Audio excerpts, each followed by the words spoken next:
ഇന്ന് രാത്രിയിലും കർത്താവിൻ്റെ വിലയേറിയ സന്നിധിയിൽ നമുക്കൊരുമിച്ച് ചേർന്ന് വരുവാൻ ദൈവം നൽകിയ സാവകാശത്തെ ഓർത്ത് സന്തോഷിക്കുന്നു, ദൈവത്തെ സ്തുതിക്കുന്നു. കഴിഞ്ഞ പല ക്ലാസ്സുകളിലായിട്ട് നാം നമ്മുടെ കർത്താവ് പറഞ്ഞ ഗിരിപ്രഭാഷണത്തെ അധികരിച്ചുള്ളതായ ആത്മീക പാഠങ്ങളാണല്ലോ ചിന്തിച്ച് വരുന്നത്. ഗിരിപ്രഭാഷണത്തിൻ്റെ പ്രാരംഭ ഭാഗത്ത് ഒരു ഭാഗ്യവർണ്ണന നമുക്ക് വായിക്കാനായിട്ട് സാധിക്കുന്നുണ്ട്. അതിലൊടുവിലത്തെ ഭാഗ്യവർണ്ണനയാണ് കഴിഞ്ഞ ക്ലാസ്സിൻ്റെ ഒടുവിൽ നാം ചിന്തിക്കാൻ, വായിക്കാൻ ഇടയായിട്ട് തീർന്നത്. ഞാൻ ചില വാക്കുകൾ ആ വാക്യങ്ങളെ അധികരിച്ച് ഓർപ്പിച്ചിരുന്നു. ആ രണ്ട് വാക്യങ്ങൾ പ്രാരംഭമായിട്ട് നമുക്ക് വായിക്കാം. മത്തായി സുവിശേഷം 5-ാം അധ്യായത്തിൻ്റെ 11 12 വാക്യങ്ങൾ വായിക്കാം. എൻ്റെ നിമിത്തം നിങ്ങളെ പഴിക്കുകയും ഉപദ്രവിക്കുകയും നിങ്ങളെ കൊണ്ട് എല്ലാ തിന്മയും കളവായി പറയുകയും ചെയ്യുമ്പോൾ നിങ്ങൾ ഭാഗ്യവാന്മാർ. സ്വർഗത്തിൽ നിങ്ങളുടെ പ്രതിഫലം വലുതാകൊണ്ട് സന്തോഷിച്ച് ഉല്ലസിക്കും. നിങ്ങൾക്ക് മുമ്പേ ഉണ്ടായിരുന്ന പ്രവാചകന്മാരെയും അവർ അങ്ങനെ തന്നെ ഉപദ്രവിച്ചല്ലോ. ഈ വാക്യത്തിൽ നിന്ന് പല പൊതുസത്യങ്ങളും നമുക്ക് ചിന്തിക്കാനായിട്ട് സാധിക്കും. അതിലൊന്ന് രണ്ട് കാര്യങ്ങൾ ഞാൻ കഴിഞ്ഞ ക്ലാസ്സിൻ്റെ ഒടുവിൽ ഓർപ്പിക്കുവാൻ ഇടയായിട്ട് തീർന്നിരുന്നു. നമ്മുടെ കർത്താവ് ഇവിടെ പറയുന്ന ഈ വാക്കുകൾ അതുപോലെ വിശ്വസിച്ച് പ്രായോഗികമാക്കുന്നവർക്ക് വളരെ പ്രതിസന്ധിയുടെ നടുവിലും ജയാളികളായിട്ട് ജീവിക്കാൻ സാധിക്കും എന്നുള്ളതായ സത്യം ആ ബന്ധത്തിൽ ഞാൻ കഴിഞ്ഞ ക്ലാസ്സിൽ ഓർപ്പിച്ചു. അത് പല വർഷങ്ങളായിട്ട് ഞാൻ അനുഭവിക്കുന്നതായ ഒരാശ്വാസവുമാണ് എന്നുള്ളത് കഴിഞ്ഞ ക്ലാസ്സിൽ ഞാൻ ഓർപ്പിക്കുകയുണ്ടായി. അതുകൊണ്ട് നമ്മുടെ കർത്താവിൻ്റെ ഈ ഭാഗ്യവർണ്ണന അതുപോലെ വിശ്വസിച്ച് പ്രായോഗികമാക്കുവാനായിട്ട് നമുക്ക് സാധിക്കട്ടെ. ഒത്തിരി പ്രതിസന്ധികളിൽ നമുക്ക് വിജയകരമായിട്ട് മുൻപോട്ട് പോകാൻ അത് മുഖാന്തരമായിട്ട് തീരുന്നതാണ്. ഇവിടെ ഒന്ന് രണ്ട് വാക്ക് ഇന്ന് രാത്രിയിൽ ഞാൻ വിശദീകരിക്കാം എന്ന് കരുതുകയാണ്. നമ്മൾ വായിച്ച വാക്യത്തിൽ എൻ്റെ നിമിത്തം എന്ന മനോഹരമായൊരു പ്രയോഗം കാണുന്നുണ്ട്. എൻ്റെ നിമിത്തം. അപ്പോൾ നമ്മുടെ കർത്താവിൻ്റെ ആ നാമം നിമിത്തമുള്ളതായ വലിയൊരനുഗ്രഹമാണ് നമുക്കിവിടെ ഉൾക്കൊള്ളാനായിട്ട് സാധിക്കുന്നത്. അപ്പോൾ ആ നാമത്തിൽ നാം പഴിയോ ഉപദ്രവമോ നമ്മളെക്കുറിച്ചുള്ള തെറ്റായ സംസാരങ്ങളോ ഒക്കെ കേൾക്കാൻ ഇടയായിട്ട് തീരുമ്പോൾ നമുക്ക് വളരെ ധൈര്യപ്പെടുവാനുള്ള വകയുണ്ട്. കേവലം ധൈര്യപ്പെടാമെന്ന് മാത്രമല്ല, നമുക്ക് സന്തോഷിച്ചുല്ലസിക്കാനുള്ളതായ വകുപ്പുണ്ട്. അതാണ് ഈ വാക്യത്തിൽ നമുക്ക് പ്രധാനമായിട്ടും കാണുവാനായിട്ട് സാധിക്കുന്നത്. കേവലം സഹിക്കാമെന്ന് മാത്രമല്ല, അത് നമുക്ക് ആഘോഷിക്കാനായിട്ട് സാധിക്കും. അതിൻ്റെ കാരണം ഇവിടെയുണ്ട്, അതിൽ പിന്നീട് വിശദീകരിക്കും. സ്വർഗത്തിൽ നിങ്ങളുടെ പ്രതിഫലം വലുതാകൊണ്ട് സന്തോഷിച്ചുല്ലസിപ്പിൻ എന്നാണ് നാം വായിക്കുന്നത്. അപ്പോൾ ഞാൻ ഇന്നത്തെ ക്ലാസ് തുടങ്ങുമ്പോൾ ഓർപ്പിക്കാനായിട്ട് ആഗ്രഹിക്കുന്നത്, കർത്താവിൻ്റെ ഈ നാമം നിമിത്തം ഇങ്ങനെ പ്രതികൂലമായ അനുഭവങ്ങളിലൂടെ ഞാനും നിങ്ങളും കടന്നു പോകുമ്പോൾ ആ പ്രതികൂലമായ സാഹചര്യങ്ങൾ നമുക്ക് എങ്ങനെ സന്തോഷ വിഷയമായിരിക്കുന്നു എന്നുള്ളതിൻ്റെ ഒരു കാതലായ കാരണം ഞാൻ പ്രാരംഭത്തിൽ ഓർപ്പിക്കാം എന്ന് ആഗ്രഹിക്കുകയാണ്. നമുക്ക് വളരെ സ്നേഹമുള്ള ഒരാൾ, ആ ആളുടെ പേരിലാണ് ഞാനൊരാക്ഷേപം കേൾക്കുന്നത് എന്ന് വരികിൽ, ഞാനേറെ ബഹുമാനിക്കുന്ന, എനിക്ക് വളരെ സ്നേഹമുള്ളതായ ഒരു വ്യക്തിയോട് ബന്ധപ്പെട്ടാണ് ഞാൻ ദുഷിക്കപ്പെടുകയോ പഴി കേൾക്കുകയോ ഒക്കെ ചെയ്യുന്നത് എന്ന് വരികിൽ, അതെന്നെ അത്ര സാരമായിട്ട് ബാധിക്കുകയില്ല. അതിൻ്റെ കാരണം ആ വ്യക്തിയോട് എനിക്കുള്ളതായ സ്നേഹം, പ്രതിപത്തി, ആ വ്യക്തിയുടെ കെയർ ഓഫിൽ അതിനു വേണ്ടി എന്തും കേൾക്കത്തക്കവണ്ണം ഞാൻ ഒരുക്കപ്പെടും എന്നുള്ളതായ സത്യം നമുക്കിവിടെ ഓർക്കാനായിട്ട് സാധിക്കുകയാണ്. അപ്പോൾ നാം കർത്താവിൻ്റെ, നമ്മൾ സ്നേഹിക്കുന്ന നമ്മുടെ കർത്താവിൻ്റെ നാമം നിമിത്തം പഴിയും ഉപദ്രവവും കളവായിട്ടുള്ള പ്രചരണങ്ങളും ഒക്കെ കേൾക്കാൻ ഇടയായിട്ട് തീരുമ്പോൾ, നമുക്ക് നമ്മുടെ കർത്താവിനോടുള്ള സ്നേഹം വളരെ തീവ്രമാണ് എന്ന് വരികിൽ, ആ വാക്കുകളൊക്കെ നമ്മെ അത്ര ബാധിക്കാതെ വണ്ണം നമുക്കത് ഉൾക്കൊള്ളുവാനായിട്ട് സാധിക്കും. ഇന്ന് രാവിലെ ഞാൻ യോശുവയുടെ പുസ്തകം 21-ാം അധ്യായമാണ് എൻ്റെ വ്യക്തിപരമായ വായനയിൽ വായിച്ചത്. ആ അധ്യായത്തിൻ്റെ പ്രാധാന്യം നിങ്ങൾ ഇതിനകമൊക്കെ ഉൾക്കൊണ്ട് കാണും, നിങ്ങൾ പലവട്ടം വായിച്ച് കാണുമായിരിക്കും എന്ന് ഞാൻ കരുതുകയാണ്. യോശുവ വയസ്സ് എന്ന് വൃദ്ധനായി. ആ കാര്യം ദൈവം തന്നോട് പറയുന്നുണ്ട്, ദൈവം നേരത്തെയും പറഞ്ഞിട്ടുണ്ട്. ഈ അധ്യായത്തിൽ അത് ആവർത്തിക്കപ്പെടുന്നതായിട്ട് നമുക്ക് കാണാനായിട്ട് സാധിക്കുക. അപ്പോൾ ഞാനിന്ന് രാവിലെ വായിച്ചപ്പോൾ ഓർത്തു, ഇവിടെ ഈ അധ്യായത്തിൽ യോശുവ തൻ്റെ ജനത്തോട് പറയുന്നതായ ചില എണ്ണപ്പെട്ട പ്രബോധനങ്ങൾ ഉണ്ട്. അപ്പോൾ അത് ഒന്ന് വിശദമായിട്ട് ചിന്തിക്കണം. ഇന്ന് രാവിലെ എൻ്റെ മനസ്സിൽ ഒരു പ്രകാശനം ഉണ്ടായി. നമ്മളെല്ലാവരും അത് വായിച്ചുകൊണ്ടിരിക്കുക, അതുകൊണ്ട് നിങ്ങൾക്കും അത് സ്വതന്ത്രമായി ചെയ്യാനായിട്ട് സാധിക്കും എന്ന് ഞാൻ കരുതുകയാണ്. അപ്പോൾ ഈ പ്രബോധനങ്ങൾ പറയുമ്പോൾ അതിൻ്റെ 14-ാമത്തെ വാക്യത്തിൽ യോശുവ ഹൃദയസ്പർശിയായൊരു സത്യം എടുത്തു പറയുന്നുണ്ട്. ഒന്ന് വായിച്ച് 21-ന്റെ 14-ാമത്തെ വാക്യം. ആകയാൽ നിങ്ങൾ യഹോവയെ ഭയപ്പെട്ട് അവനെ പരമാർത്ഥതയോടും വിശ്വസ്തയോടും കൂടെ സേവിപ്പീൻ. നിങ്ങളുടെ പിതാക്കന്മാർ നദിക്കക്കരയും മിസ്രയീമിലും വെച്ച് അല്ല, 23-ന്റെ 14-ാമത്തെ വാക്യം. ഇതാ ഞാൻ ഇന്ന് സകല ഭൂവാസികളുടെയും വഴിയായി പോകുന്നു.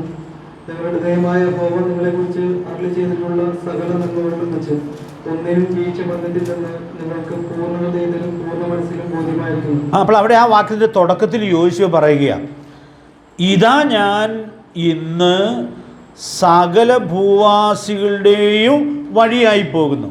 എന്നതാ യോശുവ ഇവിടെ പറയണത്? എന്താ ഈ സകല ഭൂവാസികളുടെയും വഴിയായി പോകുന്നു എന്ന് പറയുന്നത്? താൻ മരിക്കാനായിട്ട് ഉള്ള സമയം അടുത്തിരിക്കുന്നു എന്നുള്ളത് കുറച്ചുകൂടി വളരെ ഭംഗിയായ വാക്കുകളിൽ പറയുകയാണ്. ഇത് ഞാൻ ഇന്ന് രാവിലെ വായിച്ചപ്പോൾ അപ്പോസ്തലനായ പൗലോസ് പറയുന്നൊരു വാക്ക് എൻ്റെ മനസ്സിൽ വന്നു. 2 തിമോഥെയോസ് 4-ാം അധ്യായത്തിൽ എൻ്റെ നിര്യാണകാലവും അടുത്തിരിക്കുന്നു. അപ്പോൾ താൻ മരണത്തോട് അടുക്കുമ്പോൾ ഇവിടുന്ന് പോകാനുള്ള കാര്യങ്ങളെക്കുറിച്ചൊക്കെ ചിന്തിക്കുമ്പോൾ എന്തോ ഒരു സന്തോഷത്തോടു കൂടിയാണ് ആ കാര്യത്തെക്കുറിച്ച് പറയുന്നത്. അതുകൊണ്ട് ഭക്തന്മാരായ ആളുകൾ വളരെ സന്തോഷത്തോടു കൂടിയാണ് തങ്ങളുടെ മരണത്തെക്കുറിച്ച് ചിന്തിക്കേണ്ടിയിരിക്കുന്നത്. ആ വലിയ സത്യം നമുക്ക് ഉൾക്കൊള്ളാനായിട്ട് സാധിക്കുന്നുണ്ട്. D.L. മൂഡി 62 വയസ്സിലാണ് മരിച്ചെന്നൊരു വേദിയിൽ കേട്ടത് ഓർക്കുന്നു. അപ്പോൾ അദ്ദേഹം തൻ്റെ പ്രിയപ്പെട്ട ആളുകളോട് ഒരു കാര്യം പറഞ്ഞു, ഇന്നെൻ്റെ കിരീടധാരണ ദിവസമാണ്, അപ്പോൾ അതുകൊണ്ട് നിങ്ങൾ ആരും ദയവ് ചെയ്ത് കരയരുത് എന്ന് പറഞ്ഞു. അപ്പോൾ 62 വയസ്സ് പ്രായമേ തനിക്കുള്ളൂ, പക്ഷേ എന്തോ ഒരു ആഘോഷത്തോടു കൂടിയാണ് ആ ദിവസത്തെക്കുറിച്ച് താൻ ചിന്തിക്കുവാൻ ഇടയായിട്ട് തീരുന്നത്. അപ്പോൾ ദൈവഭക്തിയോടുകൂടി ജീവിക്കുന്നതിൻ്റെ വളരെ പ്രകടമായ ഒരു പ്രത്യേകത അവിടെ ഉൾക്കൊള്ളാനായിട്ട് സാധിക്കും. ഈ പ്രയോഗം എന്നെ വളരെ സന്തോഷിപ്പിച്ചുകൊണ്ട് അന്ന് എടുത്തു പറഞ്ഞു എന്ന് മാത്രമേ ഉള്ളൂ. അപ്പോൾ ഞാനിന്ന് സകല ഭൂവാസികളുടെയും വഴിയായി പോകുന്നു എന്ന് പറഞ്ഞിട്ട് അതുവരെ താൻ നേതൃത്വം കൊടുത്ത് ശുശ്രൂഷിച്ച് കൊണ്ടുവന്ന ദൈവജനത്തിന് വളരെ പ്രധാനപ്പെട്ട ചില പ്രബോധനങ്ങൾ കൈമാറുകയാണ്. അപ്പോൾ അതെല്ലാം ഞാൻ പറയാൻ പോയാൽ ഇന്ന് അതായിരിക്കും പറയുക. അപ്പോൾ അതുകൊണ്ട് അങ്ങനെ വിശദാംശങ്ങളിലേക്ക് പോകേണ്ടതില്ല എന്ന് ഞാൻ വിചാരിക്കുന്നു. ഇന്ന് വായിക്കുന്നതിന് മുമ്പും എന്നെ സ്പർശിച്ചിട്ടൊരു വാക്യമാണ് 6-ാം വാക്യം. ആ 6-ാം വാക്യം മാത്രം ഒന്ന് പറഞ്ഞു പോവുകയാണ്. 6-ാം വാക്യത്തിൽ നമ്മൾ വായിക്കുന്നത്, ഈ പ്രമാണം വിട്ട് നിങ്ങൾ വലത്തോട്ടോ ഇടത്തോട്ടോ മാറരുത്. ഇത് നിങ്ങൾ വേറെ എവിടെയെങ്കിലും കേട്ടിട്ടുണ്ടോ? 1-ാം അധ്യായത്തിൽ യോശുവയെ ദൈവം വളരെ പ്രധാനപ്പെട്ടതായ ഉത്തരവാദിത്വം ഫലമേൽപ്പിക്കുമ്പോൾ പറഞ്ഞായിരുന്നു, മോശ തന്ന പ്രമാണം വിട്ട് ഇടത്തോട്ടോ വലത്തോട്ടോ മാറരുത് എന്നുള്ളതായ നിർദ്ദേശം കൊടുത്തിരുന്നു എന്നുള്ളത് നമ്മൾ കാണുകയാണ്. ഞാനിന്ന് രാത്രി ഓർപ്പിക്കട്ടെ, നീണ്ട 40 വർഷം ആ ഉപദേശം ഉൾക്കൊണ്ട് ആ ദൈവമനുഷ്യൻ മോശ കൊടുത്തതായ പ്രമാണം അതുപോലെ സൂക്ഷിച്ച് ദൈവം ഏൽപ്പിച്ച ഉത്തരവാദിത്തങ്ങൾ നിർവഹിക്കുവാൻ ഇടയായിട്ട് തീർന്നു. ഇപ്പം 40 വർഷം കഴിഞ്ഞ് താൻ സകല ഭൂവാസികളുടെയും വഴിയായിട്ട് പോകാനുള്ള സമയം അടുത്തിരിക്കുമ്പോൾ താൻ നേതൃത്വം കൊടുക്കുന്ന ദൈവജനത്തോട് പറയുകയാണ്, നിങ്ങളിത് സൂക്ഷിച്ചോളണം കേട്ടോ, നിങ്ങൾ ഈ പ്രമാണം വിട്ട് വലത്തോട്ടോ ഇടത്തോട്ടോ മാറരുത്. പ്രിയപ്പെട്ടവരെ, അപ്പോൾ ഞാൻ ആ വാക്യം വായിക്കുമ്പോഴൊക്കെ ഓർക്കുന്നൊരു കാര്യം, ഈ 40 വർഷക്കാലം ഈ ദൈവമനുഷ്യൻ ഈ ജനത്തിൻ്റെ മുമ്പിൽ ജീവിക്കുമ്പോൾ എങ്ങനെ താൻ ഈ പ്രമാണം സൂക്ഷിച്ചു എന്നുള്ളത് ഇവർക്ക് വളരെ നന്നായിട്ടറിയാം. യോശുവ അറിയാൻ പാടില്ലാത്ത ജനത്തോടല്ല ഇത് പറയുന്നത്, വളരെ അടുത്തറിയാവുന്ന ജനത്തോടാണ് പറയുന്നത്. എന്തൊരു പ്രാഗൽഭ്യമാണത്! കാരണം ഈ 40 വർഷം കഴിഞ്ഞ് താൻ വിടവാങ്ങാനായിട്ട് പോകുമ്പോൾ എത്ര പ്രാഗൽഭ്യത്തോടു കൂടിയാണ് ഈ പ്രമാണം വിട്ട് വലത്തോട്ടോ ഇടത്തോട്ടോ മാറരുത് എന്നുള്ളത് തൻ്റെ ജനത്തെ ഉത്ബോധിപ്പിക്കുവാൻ ഇടയായിട്ട് തീരുന്നത്. ഇവിടെ ഇരിക്കുന്ന മാതാപിതാക്കളോട് ഞാനൊരു വാക്ക് ഓർപ്പിക്കുകയാണ്. ദൈവം നിങ്ങൾക്ക് തന്നതായ കുടുംബത്തിൽ, നിങ്ങൾ വളർത്തുന്ന മക്കളുടെ മുമ്പിൽ നിങ്ങൾ ദൈവത്തിൻ്റെ പ്രമാണങ്ങളെ ഏറ്റവും ശരിയായിട്ടാണ് സൂക്ഷിക്കുന്നത് എന്ന് വരികിൽ നിങ്ങൾക്ക് ഏത് കാലത്തും ഈ പ്രബോധനം നിങ്ങളുടെ മക്കളോട് പ്രാഗൽഭ്യത്തോടു കൂടി പറയാനായിട്ട് സാധിക്കും. അപ്പം അതുകൊണ്ട് നമുക്ക് ആ വലിയ സത്യം ഉൾക്കൊള്ളത്തക്കവണ്ണം നമ്മുടെ വീട്ടിൽ ആ പ്രാഗൽഭ്യം ഉറപ്പാക്കത്തക്കവണ്ണം ദൈവാത്മാവ് നമുക്ക് ഏവർക്കും ധാരാളം ദൈവകൃപ നൽകട്ടെ. ഇനി ഞാൻ എൻ്റെ വിഷയത്തിലേക്ക് വരട്ടെ. 23-ാം അധ്യായത്തിൻ്റെ 11-ാമത്തെ വാക്യത്തിൽ ഇവർക്കൊരു സാരമായ ഉപദേശം കൊടുക്കുകയാണ്. അത് നമ്മുടെ വാക്യവുമായിട്ട് അതിനൊരു ബന്ധമുണ്ട്. വായിച്ച 23-11. അതുകൊണ്ട് നിങ്ങളുടെ ദൈവമായ യഹോവയെ സ്നേഹിപ്പാൻ പൂർണ്ണ മനസ്സോടെ ഏറ്റവും ജാഗ്രതയായിരിക്കും. അപ്പോൾ അവിടെ പറയുന്നതായ കാര്യം വേറെ പല ഉപദേശങ്ങളും ഉണ്ട് കേട്ടോ. അപ്പോൾ അതുകൊണ്ട് നിങ്ങൾ നിശ്ചയമായിട്ടും ആ അധ്യായം സാവകാശം പോലെ വായിച്ച് മറ്റേ ഉപദേശങ്ങളും കൂടി ഒന്ന് നോട്ട് ചെയ്യാനായിട്ട് ശ്രമിക്കുന്നത് നന്നായിരിക്കും. ഞാനിപ്പോൾ ഇവിടെ ഓർപ്പിക്കുന്നത്, നിങ്ങളുടെ ദൈവമായ യഹോവയെ സ്നേഹിപ്പാൻ പൂർണ്ണ മനസ്സോടെ ഏറ്റവും ജാഗ്രതയായിരിക്കും. ഏറ്റവും വലിയ കൽപ്പന ഏതാണ് എന്ന് കർത്താവിനോട് ചോദിച്ചായിരുന്നല്ലോ. അപ്പോൾ കർത്താവ് അതിൻ്റെ ഉത്തരം പറഞ്ഞായിരുന്നു, നിൻ്റെ ദൈവമായ കർത്താവിനെ പൂർണ്ണ ഹൃദയത്തോടും പൂർണ്ണ മനസ്സോടും പൂർണ്ണ ആത്മാവോടും പൂർണ്ണ ശക്തിയോടും കൂടെ സ്നേഹിക്കണം. അപ്പോൾ അതിൽ യോശുവ ഇപ്പോൾ ഈ ജനത്തോട് ഒരു പൂർണ്ണതയെ പറയുന്നുള്ളൂ. ആ പൂർണ്ണത യഹോവയെ സ്നേഹിപ്പാൻ പൂർണ്ണ മനസ്സോടെ ഏറ്റവും ജാഗ്രതയായിരിക്കണം. അപ്പോൾ ഞാൻ ഇന്ന് രാത്രിയിൽ ഓർപ്പിക്കാനായിട്ട് ആഗ്രഹിക്കുന്നത്, അപ്പോൾ നമുക്ക് ദൈവത്തോടുള്ളതായ സ്നേഹവും പൂർണ്ണ മനസ്സോടെ ആയിരിക്കുന്നു എന്നുള്ളത് എല്ലാ സൂക്ഷ്മതയോടും കൂടെ ഉറപ്പാക്കാനായിട്ട് സാധിക്കട്ടെ. അപ്പോൾ അത് അതിലെ ഉപയോഗിച്ചൊരു വാക്കാണ് ഞാൻ അടിവരയിടാനായിട്ട് ശ്രമിക്കുന്നത്. ഇത് പറഞ്ഞിട്ട് പറയുകയാണ്, നിങ്ങൾ എങ്ങനെയുള്ളവരായിരിക്കണം? ജാഗ്രതയുള്ളവർ ആയിരിക്കണം എന്ന് പറഞ്ഞാൽ ഈ വിഷയത്തിൻ്റെ മുമ്പിൽ എല്ലാ ജാഗ്രതയോടും കൂടെ ആയിരിക്കാനുള്ളതായ ഉത്തരവാദിത്വമുണ്ട്. നമ്മുടെ നാട്ടിലൊക്കെ നമ്മൾ റോഡിലൂടെ യാത്ര ചെയ്യുമ്പോൾ ചില സ്ഥലത്തൊക്കെ ജാഗ്രത എന്ന് എഴുതി വച്ചിരിക്കുന്നത് നമ്മൾ കാണാറുണ്ടല്ലോ. ഈ ട്രാൻസ്ഫോമറിൻ്റെയൊക്കെ അടുത്ത് അങ്ങനെ ഒരു മുന്നറിയിപ്പ് സാധാരണ കാണാറുണ്ട്. എന്ന് പറഞ്ഞാൽ വളരെ സൂക്ഷിച്ചോളണം, അവിടെ വേണ്ടാത്തതിൽ നിന്നൊന്നും ഇടപെടാനോ ഒന്നും ഇടയായിട്ട് തീരരുത്, അപകടമുണ്ട് എന്നുള്ളത് അതിൻ്റെ ഒരു മുന്നറിയിപ്പായിട്ട് അത് ഇരിക്കുക.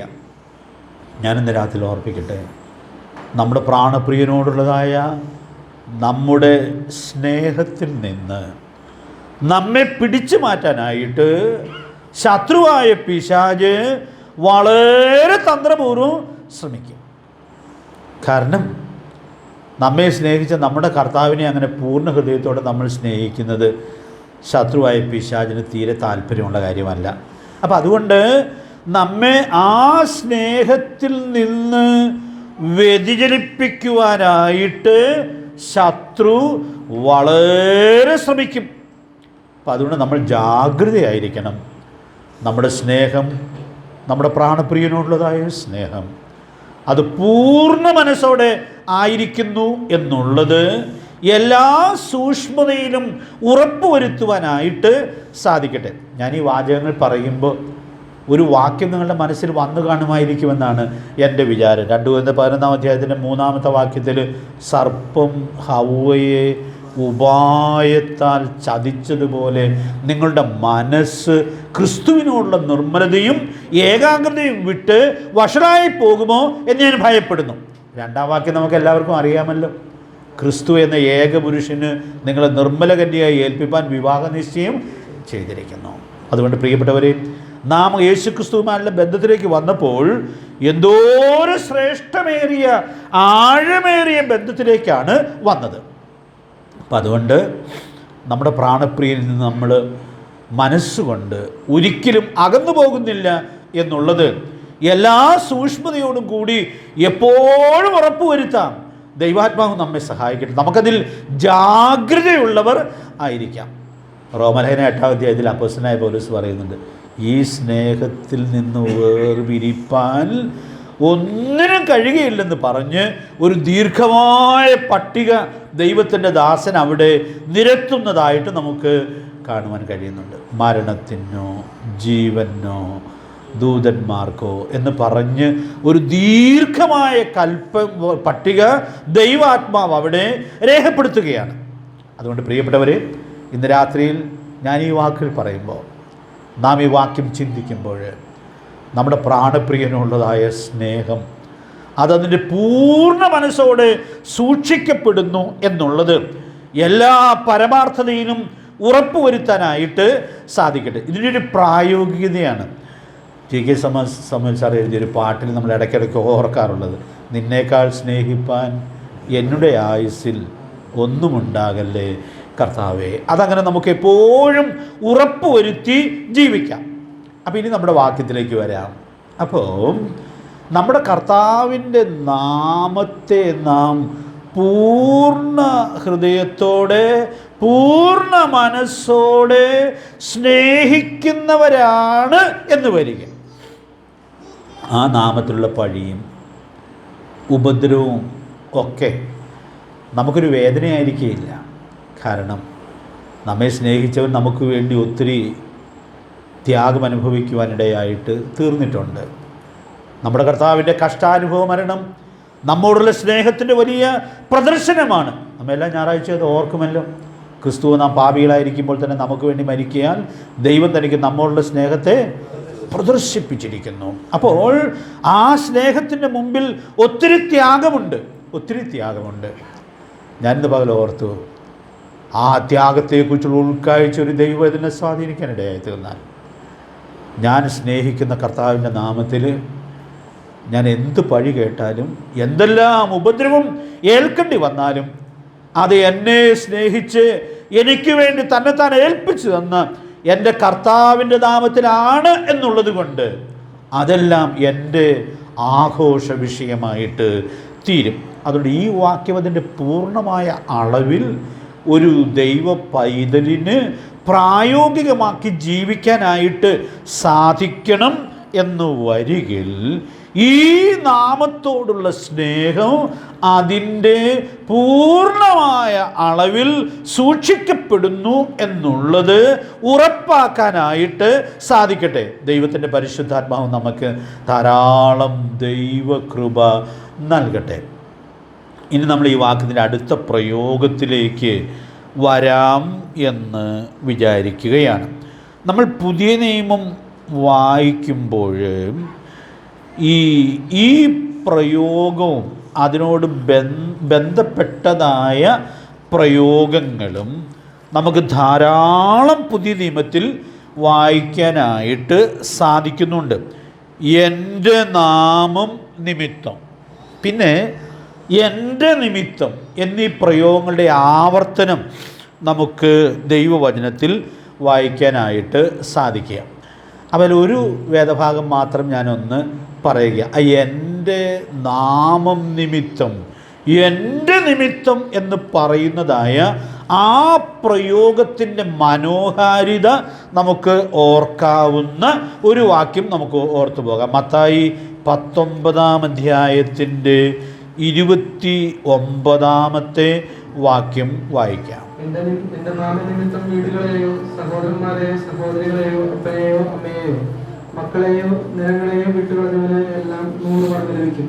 അവൻ നിത്യജീവനെയും അവകാശമാക്കും. നമ്മൾ അവിടെ കർത്താവ് ഈ നാമത്തിൻ്റെ ആ മഹത്വം ആ പ്രയോഗത്തിൽ വെളിപ്പെടുത്തുന്നുണ്ട്.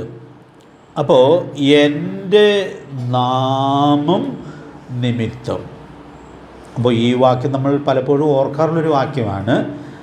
എങ്കിലും ഇവിടെ ചേർത്ത് ഓർക്കാം. ഇവിടെ എൻ്റെ നാമനിമിത്തം എന്ന് പറഞ്ഞിട്ട് വിട്ടുകളയേണ്ടി വരുന്ന 7 കാര്യങ്ങളുടെ ഒരു ലിസ്റ്റ് നമ്മുടെ കർത്താവ് ഈ വാക്യത്തിൽ പറയുന്നുണ്ട്. ആ ലിസ്റ്റ് നമുക്ക് നല്ല പരിചയമുണ്ട്. വീടുകളെയോ സഹോദരന്മാരെയോ സഹോദരികളെയോ അപ്പനെയോ അമ്മയെയോ മക്കളെയോ നിലങ്ങളെയോ എല്ലാം തന്നെ പെട്ടു അതിനകത്ത്. അപ്പോൾ പ്രധാനപ്പെട്ട എല്ലാ കാര്യങ്ങളും അതിൽ പെട്ടു. അപ്പോൾ അങ്ങനെ ഈ നാമം നിമിത്തം ഇതൊക്കെ വിട്ടുകളയാൻ ഇടയായിട്ട് തീരുന്നത് അത് എത്രത്തോളം പ്രതിഫലാർഹമാണ് എന്നുള്ളത് നമ്മളിവിടെ വായിക്കുകയാണ്. അവർ എത്ര മടങ്ങാണ് അവർക്ക് ലഭിക്കുന്നത്? 100 മടങ്ങ് ലഭിക്കും.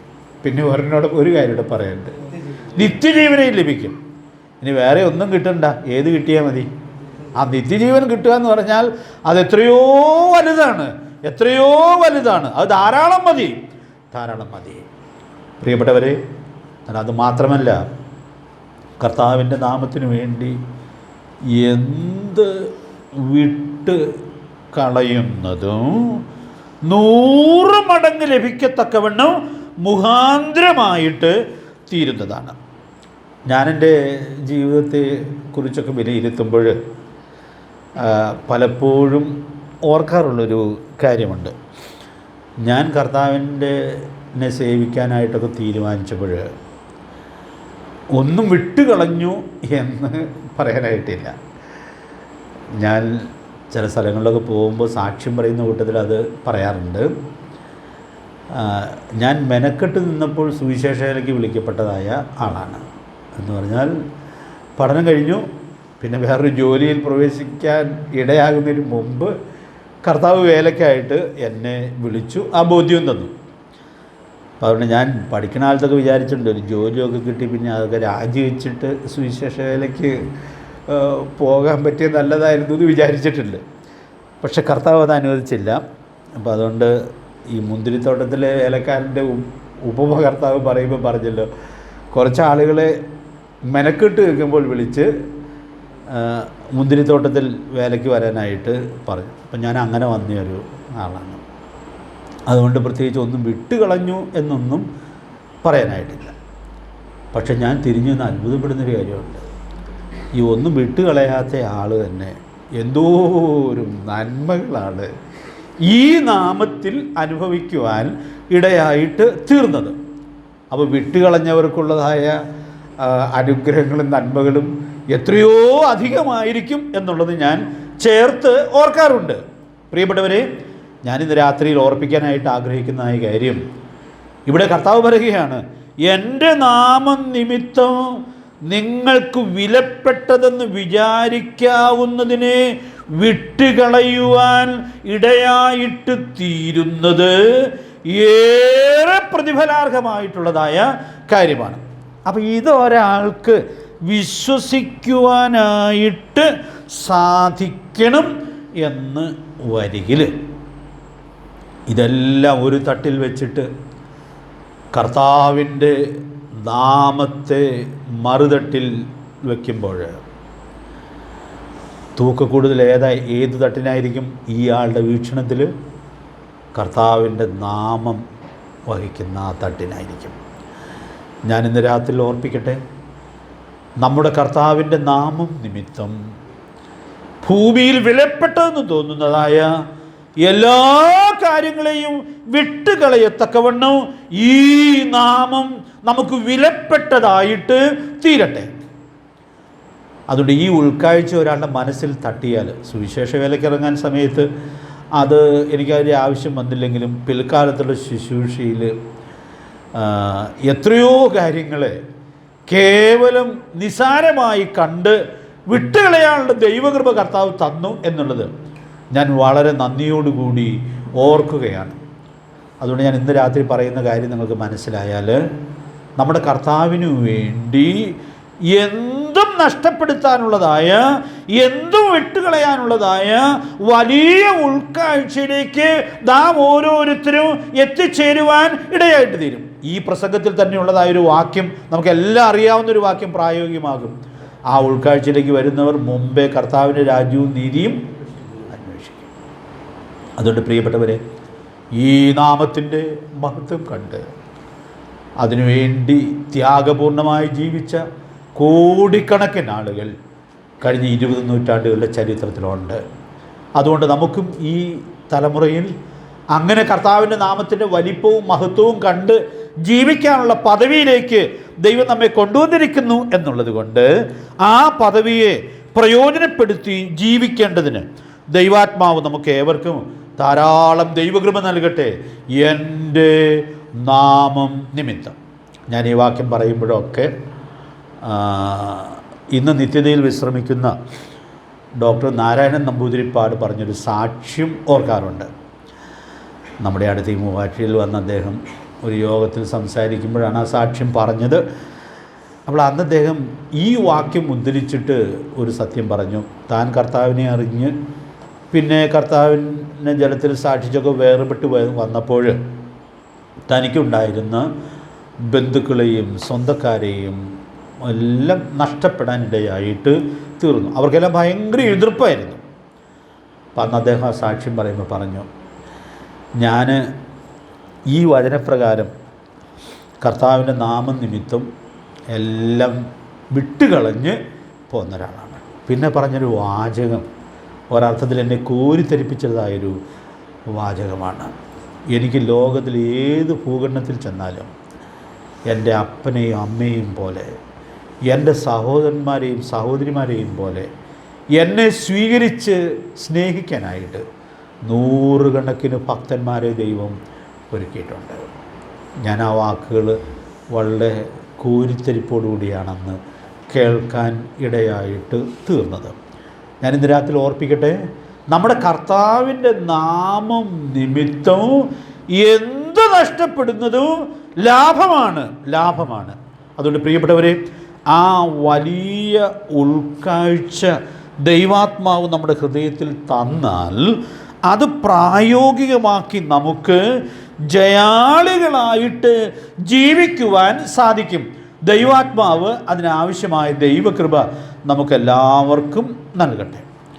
യേശുക്രിസ്തുവിൻ്റെ നാമത്തിൻ്റെ മഹത്വവും നിസ്തുല്യതയും ആണ് ഇവിടെ വ്യക്തമാക്കുന്നത്. ഒരു ചോദ്യം ഞാൻ ചോദിക്കട്ടെ, അതിൻ്റെ ഉത്തരം പറയാം എന്ന് കരുതുന്നു. എന്തിനാണ് ഈ നാമം നിമിത്തം വിട്ടുകളയുന്നത്? എന്തിനാണ് ഈ നാമം നിമിത്തം വിട്ട് കളയുന്നത്? അതിൻ്റെ ഒരു ഉത്തരത്തിലേക്ക് വെളിച്ചം വീശുന്ന ഒരു വേദഭാഗം നമുക്ക് നല്ല പരിചയമുള്ളതാണ്. നമ്മൾ ആ വേദഭാഗം ഒന്ന് നോക്കിപ്പോകാം എന്ന് കരുതുകയാണ്.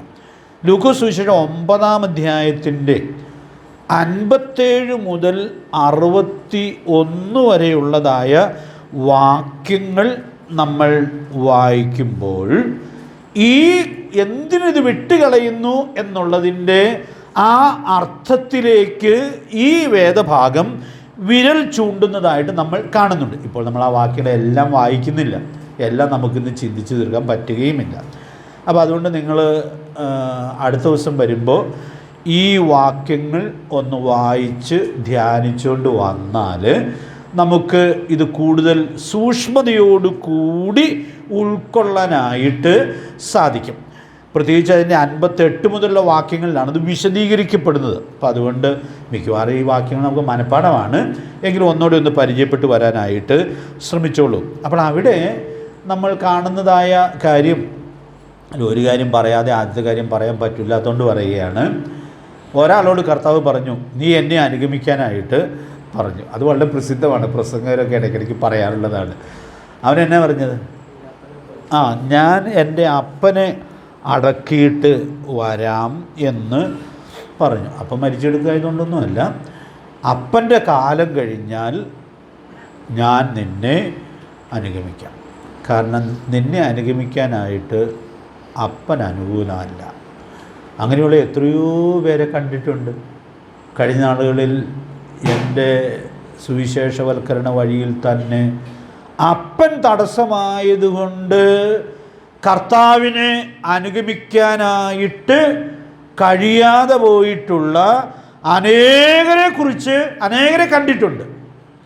എൻ്റെ അപ്പച്ചനും അങ്ങനെയൊരാളെ കുറിച്ചൊക്കെ എന്നോട് പറഞ്ഞിട്ടുണ്ട്. അപ്പച്ചൻ്റെ സമകാലീനായിരുന്ന ഒരാൾ, കുന്നക്കുടിയിലുള്ള ഒരാളാണ്. അദ്ദേഹം സ്നാനപ്പെടണമെന്നുള്ളതായ ആഗ്രഹം തനിക്കുണ്ടായി തീരുമാനിച്ചു. അപ്പോൾ തൻ്റെ അപ്പൻ്റെ അടുത്ത് എന്ന് പറഞ്ഞു, ഞാനിതായാലും സ്നാനപ്പെടാൻ പോവുകയാണ് എന്ന് പറഞ്ഞു. ഈ അപ്പൻ വളരെ ഉപായിയായ ഒരാളായിരുന്നു. അപ്പം അതുകൊണ്ട് അദ്ദേഹം പറഞ്ഞു, എടാ, ഈ സ്നാനപ്പെടുന്നത് വളരെ നല്ലൊരു കാര്യമാണെങ്കിൽ നീ തന്നെ എന്തിനാണ് സ്നാനപ്പെടുന്നത്? നമുക്കെല്ലാവർക്കും സ്നാനപ്പെടാം. അപ്പോൾ പിന്നെ നമുക്ക് ആ വഴിക്ക് നമുക്കെല്ലാവർക്കും പോകാമല്ലോ. അവിടെ ആ മനുഷ്യൻ്റെ ജീവിതം തീർന്നു. എന്ന് പറഞ്ഞാൽ ഈ സ്നാനപ്പെടുക എന്ന് പറഞ്ഞാൽ എല്ലാവരും കൂടെ കൂടി സ്നാനപ്പെടുന്നതല്ലല്ലോ ക്രിസ്തീയമായ സ്നാനം. അപ്പോൾ അതുകൊണ്ട് അദ്ദേഹത്തിൻ്റെ ഉന്മേഷം എല്ലാം അവിടെ കെട്ടുപോകാനിടയായിട്ട് തീർന്നു. അദ്ദേഹത്തെ കാണുമ്പോഴെല്ലാം അപ്പച്ചൻ പറഞ്ഞ ആ വാക്കുകൾ ഞാൻ ഓർക്കാറുണ്ട്. കാരണം അപ്പനോടുകൂടെ സ്വന്തക്കാരോട് എല്ലാവരോടും കൂടെ സ്നാനപ്പെടാൻ തീരുമാനിച്ച് സ്നാനപ്പെടാതെ അദ്ദേഹം ഈ ലോകത്തിൽ നിന്ന് മാറ്റപ്പെടാനിടയായിട്ട് തീർന്നു. അപ്പോൾ അപ്പനെ വിട്ടുകളയാനായിട്ട്, അപ്പനെ പിണക്കാനായിട്ട് ഒരുക്കമായിരുന്നില്ല എന്നുള്ളത് കൊണ്ട് ആ കർത്താവിൻ്റെ കൽപ്പന അനുസരിക്കാൻ കഴിയാതെ പോയി എന്നുള്ളത് നമ്മൾ കാണുകയാണ്. അപ്പോൾ നമ്മുടെ കർത്താവ് പറഞ്ഞ വാക്യത്തിൽ അതുമുണ്ട്, വിട്ടുകളയുന്ന കൂട്ടത്തിൽ അപ്പനും ഉണ്ട്. അപ്പോൾ ഇവിടുത്തെ ഈ വ്യക്തിയെ സംബന്ധിച്ചിടത്തോളം നമ്മൾ കാണുന്നത് അപ്പനെ പിണക്കാനായിട്ട് അവൻ ഒരുക്കമല്ല. അപ്പം അതുകൊണ്ട് അപ്പൻ്റെ കാലം കഴിഞ്ഞിട്ട് വരാം എന്ന് പറയുകയാണ്. പിന്നെ നമുക്കത് ചിന്തിക്കാം, നിങ്ങൾ വായിച്ചുകൊണ്ട് വന്നോളൂ. ഇവനാണോ അപ്പനാണോ ആദ്യം മരിച്ചത് എന്ന് നമുക്കറിയാൻ പാടില്ല. കാരണം മരണത്തിന് അങ്ങനെ പ്രായം നോക്കിയല്ലോ മരിക്കുന്നത്.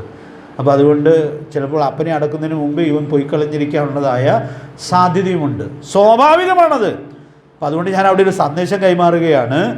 കർത്താവ് ഒരു കാര്യം പറഞ്ഞാൽ ആ നാമത്തോടുള്ള അനുസരണത്തിന് വേണ്ടി ഏത് കാര്യത്തെയും വിട്ടുകളയാനുള്ള ഒരുക്കമാണ് ദൈവം നമ്മിൽ നിന്നും ആഗ്രഹിക്കുന്നത്. അപ്പോൾ ആ വേദഭാഗത്ത് നമുക്കത് കാണാം. നിങ്ങളത് അടുത്ത ആഴ്ച വരുമ്പോൾ നോക്കിക്കൊണ്ട് വന്നാൽ മതി. ഞാൻ ഇന്ന് ഈ വാക്യം ധ്യാനിക്കുമ്പോൾ ആദ്യത്തെ 57-ാമത്തെയും 58-ാമത്തെയും വാക്യത്തിൽ ഇത് നേരെ മറുവശത്തുള്ള ഒരു കാര്യം കാണുന്നുണ്ട്. അതൊന്ന് വായിച്ച് നമുക്ക് ഞാൻ അതിൽ നിന്ന് ചില വാക്കുകൾ പറഞ്ഞ് ഉപസംഹരിക്കാം. 57-ഉം 58-ഉം വാക്യങ്ങൾ വായിച്ചാട്ടെ. വഴി പോകുമ്പോൾ ഒരുത്തൻ അവനോട്, നീ എവിടെ പോയാലും ഞാൻ നിന്നെ അനുഗമിക്കാം എന്ന് പറഞ്ഞു. യേശു അവനോട്, കുറുനരികൾക്ക് കുഴിയും ആകാശത്തിലെ പർവ്വതജാതിക്ക് കൂടുമുണ്ട്, മനുഷ്യപുത്രന് തലചായ്പാൻ സ്ഥലമില്ല എന്ന് പറഞ്ഞു. അപ്പോൾ ഇത് വളരെ അസാധാരണമായൊരു സാഹചര്യമാണ്.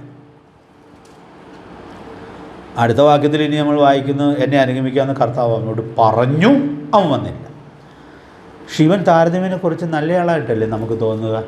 കാരണം വഴി പോകുമ്പോൾ ഒരുത്തൻ അവനോട്, നീ എവിടെ പോയാലും ഞാൻ നിന്നെ അനുഗമിക്കാം എന്ന് പറഞ്ഞു.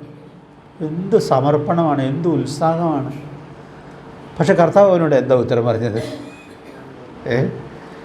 കർത്താവ് വളരെ വ്യത്യസ്തമായൊരു ഉത്തരമാണ് അവനോട് പറഞ്ഞത്. ആ ഉത്തരം നമ്മളിപ്പോൾ വായിച്ചു കേട്ടു. യേശു അവനോട്, കുറുനരികൾക്ക് കുഴിയും ആകാശത്തിലെ പർവ്വതജാതിക്ക് കൂടുമുണ്ട്, മനുഷ്യപുത്രനോ തലചായ്പാൻ സ്ഥലമില്ല എന്ന് പറഞ്ഞു. എന്താ ഇങ്ങനെ ഉത്തരം പറയാൻ കാരണം?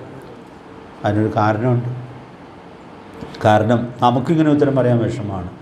ഒരാൾ നമ്മൾ വളരെ താല്പര്യമായിട്ട്, എങ്ങനെയായാലും എനിക്ക് നിങ്ങളോട് ചേർന്ന് പോകണമെന്ന് ആഗ്രഹമുണ്ട്, എനിക്കും രക്ഷിക്കപ്പെടണം, സ്നാനപ്പെടണം എന്നൊക്കെ പറഞ്ഞാൽ നമ്മളതിൻ്റെ പ്ലസ് പോയിൻ്റായിട്ടാണ് സാധാരണ ചിന്തിക്കുക.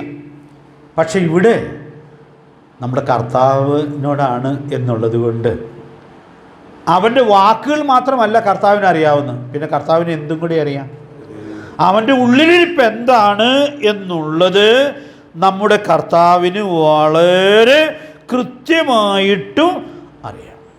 അപ്പോൾ കാര്യവൻ്റെ ആഗ്രഹം ഏറ്റവും തീവ്രമായ ആഗ്രഹമാണ് എന്നിരിക്കലും അവൻ്റെ ഉള്ളിൽ മറഞ്ഞിരുന്ന ഒരു ഭൗതിക ലക്ഷ്യം സർവജ്ഞാനിയായ കർത്താവ് വളരെ കൃത്യമായിട്ടും അറിഞ്ഞു.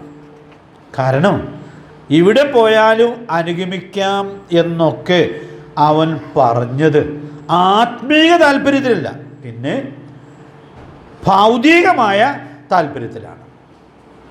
നമുക്കറിയാം, പ്രവൃത്തികളുടെ പുസ്തകമൊക്കെ വായിക്കുമ്പോൾ അങ്ങനെ ഭൗതികമായ താല്പര്യത്തിലൊക്കെ ആത്മീകമായ വഴിയിൽ വന്നിട്ടുള്ള ആളുകളെക്കുറിച്ചും കൃപാവരം പണം കൊടുത്ത് വാങ്ങാൻ ശ്രമിച്ച ആളെക്കുറിച്ചുമൊക്കെ നമ്മൾ വായിക്കുന്നുണ്ട്. അങ്ങനെ പേരോർക്കുന്നുണ്ടോ? ശീമോൻ എന്ന് പറഞ്ഞൊരാൾ അങ്ങേരും പണം കൊണ്ട് വന്നു, ഞാനും ആരുടെയെങ്കിലും മേൽ കൈവച്ചാൽ ഈ കാര്യങ്ങളൊക്കെ നടക്കണം എന്നുള്ളതായ അത് പൈസയ്ക്ക് വാങ്ങാമോ എന്ന് ശ്രമിക്കുകയായിരുന്നു. അതൊരു വലിയ പ്രസ്ഥാനത്തിൻ്റെ തുടക്കമായിരുന്നു എന്നാണ് പറയുന്നത്. കൃപാവരങ്ങൾ പണത്തിന് വിൽക്കുകയാണ്. പ്രിയപ്പെട്ടവരെ, എനിക്കത് പറയുമ്പോൾ ഒരു പേടിയുണ്ട്. കൃപാവരങ്ങൾ ഒരിക്കലും സാമ്പത്തിക ലക്ഷ്യത്തിന് ഉപയോഗിക്കാൻ പാടില്ല. കൃപാവരങ്ങൾ എന്തിനാണ് ദൈവം തന്നിരിക്കുന്നത്? പത്രോസിൻ്റെ ഒരു ഉത്തരവുണ്ട്, അന്യോന്യം ശുശ്രൂഷിക്കാനാണ്. അന്യോന്യം ശുശ്രൂഷിക്കാൻ ഉപയോഗിക്കേണ്ട കൃപാവരങ്ങൾ അത് സാമ്പത്തികമായ ലക്ഷ്യത്തിൽ ഒരാൾ ഉപയോഗിക്കുവാൻ ശ്രമിക്കുന്നത്, അതുകൊണ്ട് പണം ഉണ്ടാക്കാൻ ശ്രമിക്കുന്നത് വളരെ തെറ്റായിട്ടുള്ളതായൊരു സമീപനമാണ്. ഞാൻ സാന്ദർഭികമായിട്ട് ഓർപ്പിച്ചു എന്നേ ഉള്ളൂ. അപ്പോൾ കർത്താവിൻ്റെ ആ മനസ്സിലിരിപ്പ് മനസ്സിലാക്കിക്കൊണ്ട് കർത്താവ് തൻ്റെ നിജസ്ഥിതി വെളിപ്പെടുത്തുകയാണ്. കുറുനരികൾക്ക് കുഴികളുണ്ട്, ആകാശത്തിലെ പറവയ്ക്ക് കൂടുണ്ട്, മനുഷ്യപുത്രന് തലചായ്പാൻ സ്ഥലമില്ല. നിൻ്റെ ഉദ്ദേശം എൻ്റെ കൂടെ വന്നാൽ നടക്കില്ല. അതുകൊണ്ട് പ്രിയപ്പെട്ടവരെ, ഞാനിവിടെ വലിയൊരു സത്യം ഓർപ്പിക്കാനായിട്ട് ആഗ്രഹിക്കുന്നത്, സമ്പത്ത് വാരിക്കൂട്ടാൻ ഉള്ള ആഗ്രഹം കർത്താവിനെ പിൻപറ്റുന്നവർക്കും ഉണ്ടാകാം. ദൈവഭക്തിയെക്കുറിച്ച് പറയുമ്പോൾ ഒരു മുന്നറിയിപ്പ് തിമോഥെയോസിൻ്റെ ലേഖനത്തിലുണ്ട്. ദൈവഭക്തി ആദായ സൂത്രമാക്കാനായിട്ട് പാടില്ല. പക്ഷെ അടുത്ത വാചകം നിങ്ങൾ ഓർക്കണം, ശരിയായ അലംഭാവത്തോടുകൂടിയ ദൈവഭക്തി വലുതായ ആദായം ആകുന്നതാണ്. പക്ഷേ അത് ആദായ സൂത്രമാക്കാനായിട്ട് പാടില്ല. അതുകൊണ്ട് ഞാൻ ഇന്ന് രാത്രി ഓർപ്പിക്കട്ടെ, ഞാൻ എവിടെ പോയാലും നിന്നെ അനുഗമിക്കാം എന്ന് പറഞ്ഞ ഈ മനുഷ്യനെ കർത്താവ് അവൻ്റെ ആന്തരം ശരിയല്ല എന്നുള്ളത് കൊണ്ട് കർത്താവ് അവനോട് അങ്ങനെയാണ് ഉത്തരം പറഞ്ഞത് എന്നുള്ളത് നമുക്ക് കാണാനായിട്ട് സാധിക്കും. ഞാനിത് പകൽ വളരെ ഭയത്തോട് ഉൾക്കൊണ്ടൊരു സന്ദേശമാകൊണ്ട് ഞാനത് ഓർപ്പിക്കുകയാണ്. അതുകൊണ്ട് ആത്മീക വിഷയങ്ങളിൽ കർത്താവിനെ സേവിക്കുന്ന വഴിയിൽ നമ്മളുടെ ലക്ഷ്യങ്ങൾ ഒരിക്കലും തെറ്റിപ്പോകുന്നില്ലെന്ന് സൂക്ഷ്മതയോടെ ഉറപ്പ് വരുത്താം. പാപത്തിനൊരു വാക്ക് ഉപയോഗിക്കുന്ന കാര്യം ഞാൻ ഇടയ്ക്കിടയ്ക്ക് പറയാറുണ്ട്. ഹമാത്തി എന്നൊരു ഗ്രീക്ക് വാക്കാണ് പാപത്തിന് പുതിയ നിയമത്തിൽ ഉപയോഗിക്കുന്നത്. അവിടെ നിന്നാണ് ഹമാറ്റിയോളജി എന്ന ആ പഠനശാസ്ത്രം രൂപപ്പെട്ടത്. പാപശാസ്ത്രത്തിന് ഹമാറ്റിയോളജി എന്നാണ് പറയുന്നത്. ഈ വാക്കിൻ്റെ അടിസ്ഥാന അർത്ഥം ഞാൻ കൂടെ പറയാറുണ്ട്. ആർക്കെങ്കിലും ഒന്ന് പറയാമോ? അർത്ഥം എന്താണ്? മിസ്സിങ് ദ മാർക്ക്, ലക്ഷ്യം തെറ്റിക്കുകയാണ്. അതുകൊണ്ട് പ്രിയപ്പെട്ടവരെ, നമ്മുടെ ലക്ഷ്യം പിശാച് തെറ്റിക്കുന്നില്ലെന്നുള്ളത് സൂക്ഷ്മതയോടെ ഉറപ്പുവരുത്തുവാനായിട്ട് സാധിക്കട്ടെ. കർത്താവ് എവിടെ പോയാലും അനുഗമിക്കാം എന്ന് പറഞ്ഞവനെ ഒരർത്ഥത്തിൽ നിരാശപ്പെടുത്തി. അപ്പം അതുകൊണ്ട് അവനൊരു മനോഹരമായ വീട് പ്രതീക്ഷിച്ചാണ് വന്നത് എന്ന് വരികയില്ലേ, അവൻ നിശ്ചയമായിട്ടും ഇത് കേട്ടപ്പോൾ നിരാശപ്പെട്ട് പോയി കാണും. 3.5 ആഴ്ച മുമ്പ് എന്നെ ഒരാൾ നമ്മുടെ ഏതൊരു ട്രാക്റ്റോ പുസ്തകമോ വായിച്ചിട്ട് വിളിച്ചായിരുന്നു. അപ്പോൾ അദ്ദേഹം പറഞ്ഞു കൂടുതൽ കാര്യങ്ങൾ അറിയാനായിട്ട് ആഗ്രഹമുണ്ട്. ഇവിടെ അടുത്തൊന്ന് തൃശ്ശൂർ ജില്ലയിലുള്ള ഒരാളാണ് വിളിച്ചത്. എന്നിട്ട് അദ്ദേഹം പറഞ്ഞു, ഇപ്പോൾ ഒത്തിരി നാളായി കത്തോലിക്ക സഭയിലൊക്കെയാണ് പോണത്, അവിടുത്തെ കാരിസ്മാറ്റിനൊക്കെ പോകാറുണ്ട്, പക്ഷേ ആരും ഞങ്ങളുടെ കാര്യമൊന്നും അന്വേഷിക്കുന്നില്ല. അപ്പം അതുകൊണ്ട് ഒരു വീട് പോലും ഇതുവരെ ഉണ്ടായിട്ടില്ല. അതുകൊണ്ട് അതിനൊക്കെ എന്തെങ്കിലും ഒരു വകുപ്പ് ഉണ്ടാകുമെന്നും കൂടി ഒന്ന് അറിഞ്ഞാൽ കൊള്ളാം. അപ്പം ഞാൻ പറഞ്ഞത് ഒത്തിരി ദൂരെയാണ് കാര്യം, അടുത്തൊരാളെ പരിചയപ്പെടുത്താവുന്നതേ ഉള്ളൂ, പക്ഷേ ഇയാളെ പരിചയപ്പെടുത്തിയിട്ട് കാര്യമില്ല എന്ന് ഞാൻ വിചാരിച്ചു.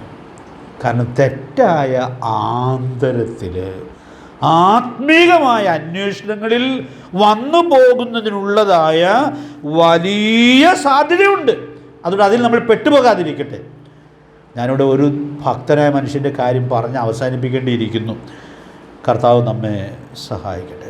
തർസൂസുകാരനായ ശൗൽ കർത്താവിനെ അനുഗമിക്കാനായിട്ട് തീരുമാനിച്ചപ്പോൾ തനിക്കുണ്ടായിരുന്ന വലിയ സമ്പത്ത്, പല എഴുത്തുകാരൊക്കെ എഴുതിയിട്ടുള്ളൊരു കണക്കൊക്കെ പറയുന്നത്, എനിക്ക് ആ കണക്ക് പറയാൻ ഞാൻ ധൈര്യപ്പെടുന്നില്ല. ഈ എഴുത്തുകാർ എഴുതിയത് വായിച്ചതേ ഉള്ളൂ, അപ്പം അതുകൊണ്ട് അത് പറയണ്ട എന്ന് ഞാൻ വിചാരിക്കുകയാണ്. പക്ഷേ ആ മനുഷ്യൻ യേശു ക്രിസ്തുവിനെ കണ്ടെത്തി കഴിഞ്ഞപ്പോൾ ക്രിസ്തു നിമിത്തം അതെല്ലാം, ഞാൻ പറയേണ്ട അടുത്ത വാക്ക് നിങ്ങൾക്ക് പറയാൻ പറ്റുമെന്നാണ് എൻ്റെ വിചാരം, ഛേദമെന്ന് എണ്ണി അതൊക്കെ ചപ്പും ചവറുമായി കണക്കാക്കി അതിനെയെല്ലാം വിട്ടുകളഞ്ഞ് ഈ കർത്താവിനെ പ്രസാദിപ്പിക്കാനുള്ളതായ വലിയ താല്പര്യത്തോടു കൂടി ഇറങ്ങിപ്പുറപ്പെടുവാൻ ഇടയായിട്ട് തീർന്നു. അതുകൊണ്ട് തന്നെ താൻ മരണത്തോടൊക്കെ അടുക്കുമ്പോൾ തനിക്കുണ്ടായിരുന്ന ഈ ആസ്തി നമുക്കറിയാം. നമ്മൾ ഇടയ്ക്കിടയ്ക്കൊക്കെ അത് ഓർക്കാറുണ്ട്. ജയിലിൽ നിന്ന് ഇറങ്ങുകയാണ്. അപ്പോൾ അദ്ദേഹം ഫിലമോനോട് പറയുന്നത്, ഞാൻ തടവിൽ നിന്ന് ഇറങ്ങാൻ സാധ്യതയുണ്ട്, അപ്പോൾ എനിക്കൊരു പാർപ്പിടം ഒരുക്കിക്കോളൂ എന്ന് പറയുകയാണ്. എന്തൊരു മനോഹരമായിട്ടുള്ള ജീവിതം. ഞാൻ ഇന്ന് രാത്രി ഓർപ്പിക്കട്ടെ, ക്രിസ്തുവിനെ കണ്ടെത്തുമ്പോൾ, ആ നാമത്തെ അറിയുവാൻ ഇടയായിട്ട് തീരുമ്പോൾ, ഈ നാമം നിമിത്തം എല്ലാം ചപ്പും ചവറുമായിട്ടെന്നെ എനിക്കെൻ്റെ കർത്താവിനെ പ്രസാദിപ്പിച്ച് ജീവിക്കണമെന്നുള്ളതായ ആ വലിയ ലക്ഷ്യത്തിൻ്റെ ഏകാഗ്രതയിൽ ജീവിക്കണം എന്നുള്ളതാണ് സ്വർഗത്തിലെ ദൈവം നമ്മെക്കുറിച്ച് ആഗ്രഹിക്കുന്നത്. ദൈവാത്മാവ് നമ്മെ സഹായിക്കട്ടെ. ഇത് കുറേ നാളുകൾ കഴിയുമ്പോൾ ആ ഭക്തൻ എഴുതുകയാണ്, ഞാൻ ക്രിസ്തുവിൻ്റെ അനുകാരിയായിരിക്കുന്നുവല്ലോ, നിങ്ങളും എൻ്റെ അനുകാരികൾ ആകുവാൻ. അതുകൊണ്ട് ഇന്ന് രാത്രിയിൽ നമ്മുടെ മറ്റെല്ലാ ലക്ഷ്യങ്ങളും വിട്ട് എനിക്ക് എൻ്റെ കർത്താവിനെ സ്നേഹിക്കണം, അവനെ പോലെ ആയിത്തീരണം എന്നുള്ളതായ ആ വലിയ ആഗ്രഹത്തിൻ്റെ ഏകാഗ്രതയിൽ ജീവിക്കേണ്ടതിന് ദൈവാത്മാവ് നമുക്ക് കൃപ നൽകട്ടെ. ഞാനൊരു വിശദീകരണം പറയാൻ ഒരുങ്ങിയ വന്നത്, പക്ഷെ വിശദീകരണത്തിലേക്ക് പോകാനായിട്ട് ശ്രമിക്കുന്നില്ല. ഈ ഒരു റെഫറൻസ് പറഞ്ഞ് അവസാനിപ്പിക്കാം. 1 Corinthians 9 അധ്യായത്തിൻ്റെ 14 വാക്യത്തിൽ ഈ പൗലോസ് ഒരു സത്യം എഴുതുന്നുണ്ട്, സുവിശേഷം അറിയിക്കുന്നവർ സുവിശേഷത്താൽ ഉപജീവിക്കണം. അത് അവകാശമാണ്. ഞാനത് ആ വാക്യം പറയുമ്പോഴൊക്കെ പറയും, സുവിശേഷത്താൽ ഉപജീവിക്കാനേ അനുവാദമുള്ളൂ. സുവിശേഷം കൊണ്ട് പണമുണ്ടാക്കാനും ആഡംബരത്തിൽ ജീവിക്കാനും അനുവാദമില്ല. ഞാൻ അടുത്ത ക്ലാസ്സിൽ അത് ചുരുക്കമായിട്ട് വിശദീകരിക്കാം. കർത്താവ് നമ്മെ സഹായിക്കട്ടെ. അതുകൊണ്ട് ഈ വന്ന ഒന്നാമത്തെ ആളോട്, വളരെ താല്പര്യമായി വന്ന ആളോട് നമ്മുടെ കർത്താവ് എത്ര വ്യത്യസ്തമായ ഉത്തരമാണ് പറയാനിടയായിട്ട് തീർന്നത് എന്നുള്ള വലിയ സത്യം നമുക്ക് ഉൾക്കൊള്ളാനായിട്ട് സാധിക്കുകയാണ്. അതുകൊണ്ട് പ്രിയപ്പെട്ടവരെ, ആ ഉത്തരത്തിൽ ഉൾക്കൊള്ളുന്ന ആത്മീക ഉൾക്കാഴ്ച ഏറ്റെടുത്തുകൊണ്ട് വരുന്ന ദിവസങ്ങളിൽ ജീവിച്ച് സാക്ഷ്യം വഹിക്കത്തക്കവണ്ണം സ്വർഗത്തിലെ ദൈവം നമുക്ക് ഏവർക്കും ധാരാളം ദൈവകൃപ നൽകട്ടെ. കർത്താവിൻ്റെ വിലയേറിയ നാമം ഇന്നും എന്നേക്കും വാഴ്ത്തപ്പെടുമാറാകട്ടെ.